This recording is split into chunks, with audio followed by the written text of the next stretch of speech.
Hello दोस्तों, मैं भंवर सिंह और आप सभी का मेरे सुरतरंग चैनल पर स्वागत है।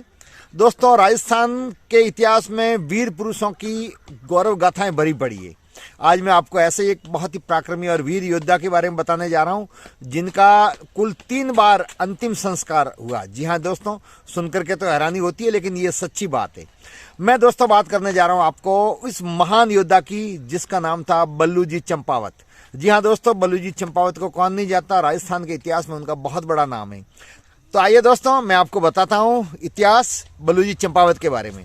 जी हाँ दोस्तों, बल्लू जी चंपावत का जन्म मारवाड़ के हरसोला गांव में 1648 जेठ शुद्ध तीज सन 1648 को राव गोपाल दास जी के यहाँ पर हुआ था। इनकी माता महाकंवर भटियाणी बीकमपुर के राव गोविंद दास जी की पुत्री थी। उस समय हिंदुस्तान पर मुगलों का शासन था और मुगलों का पूरा आधिपत्य यहाँ जम चुका था।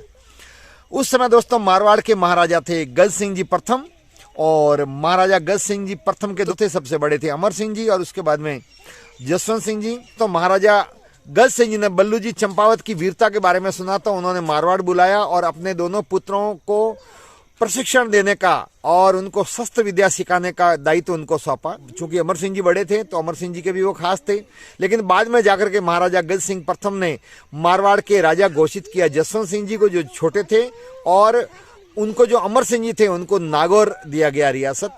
तो वो भी नागौर चले गए अमर सिंह जी के साथ में, कुछ समय वहां पर रहे। फिर किसी बात को लेकर के उनका थोड़ी अनबन हुई तो वो वहां से सीधे चले गए मेवाड़। उस समय मेवाड़ के महाराणा जगत सिंह जी थे, लेकिन जब वो वहां पर गए तो उनको शौर्य और अपने पराक्रम की परीक्षा देनी पड़ी और उसके लिए एक शेर से उनकी लड़ाई करवाई।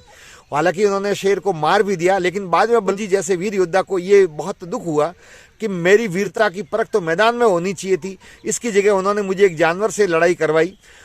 तो फिर वो नाराज हुए और नाराज होकर के और वहां से प्रस्थान करने लग गए। लेकिन सही मेवाड़ के महाराणा को पता लगा तो उनको अपनी गलती का एहसास हुआ और उन्होंने नील धवल घोड़ा भेजा और फिर उनको वापिस ससम्मान बुलाया और वहीं पर उनको रखा। दोस्तों, अमर सिंह राठौड़ और जसवंत सिंह जी के बीच में अनबन होने लगी जब उनको नागौर का राजा बनाया। वो मारवाड़ के राजा बनने चाहते थे बड़े होने के कारण से, तो वो जाकर के शाहजहां से मिल गए और वहां और आगरा में रहने लग गए। उसी दौरान दोस्तों जब वो शाहजहां के वहां पर रह रहे थे तो उसके दरबार में जो बख्शी सलामत खां था, उसने अमर सिंह जी के बारे में अपमानजनक टिप्पणी कह दी।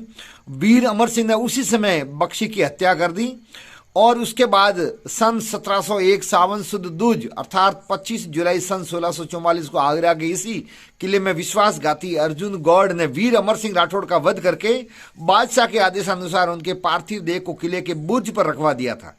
उनकी आडी रानी ने वीर बल्लू जी को बुलाया और को कहा कि आप मेरे पति देव का शव ले आओ, तब मैं सती होंगी। तब बल्लू जी चंपावत वहां पर गए और वहां जाकर के और वहां जाने के बाद में बादशाह को कहा कि मुझे अपने स्वामी का अंतिम दर्शन करना है। योजना के तहत वहां पर गए तो उनको दर्शन करने के लिए वहां पर लेके गए और फिर एक ही झटके में शव को लेकर के घोड़े पर बैठ करके और वहां से प्रस्थान कर गए और लड़ते हुए आगरा में वीर गति को प्राप्त हुए। यमुना के तट पर उनका अंतिम संस्कार किया गया। फिर दोस्तों कुछ समय बाद में 4 जनवरी 1680 को मुगलों ने मेवाड़ पर आक्रमण किया। जगत सिंह जी महाराणा थे। घमासान युद्ध हुआ और उस युद्ध के अंदर जगत सिंह जी ने याद किया कि काश आज बल्लू सिंह चंपावत यहाँ होते तो रणभूमि का कुछ और ही नजारा होता।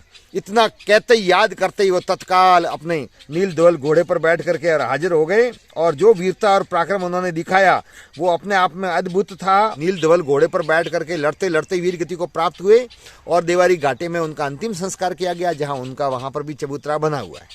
एक साहूकार के पास में उन्होंने एक बाल गिरवी रखा था, जो बाद में उनका देहावसान होने के कारण से वो वापस गिरवी बाल छुड़ा नहीं सके। तो उनकी 5वीं पीढ़ी में सूरज सिंह जी ने वो बाल छुड़वाया, पैसों सहित ब्याज सहित पैसे चुकाए और फिर उनका वहां पर हरसोला में उस बाल का अंतिम संस्कार किया गया। वहां पर भी उनकी चबूतरा बना हुआ है। तो दोस्तों बल्लू जी चंपावत अपने आप में बहुत बड़े वीर पराक्रमी योद्धा थे और ऐसा इतिहास में हमको कम कहीं पर भी पढ़ने को अथवा सुनने को मिलता है जिस प्रकार का शौर्य और पराक्रम बल्लू जी चंपावत ने दिखाया। तो दोस्तों ये थी बल्लू जी चंपावत की वीर गाथा। आपको कैसी लगी? वीडियो को लाइक करें, शेयर करें, कमेंट्स करें और यदि चैनल को अब तक सब्सक्राइब नहीं किया है तो चैनल को सब्सक्राइब करें। आप सबका बहुत बहुत धन्यवाद। जय हिंद।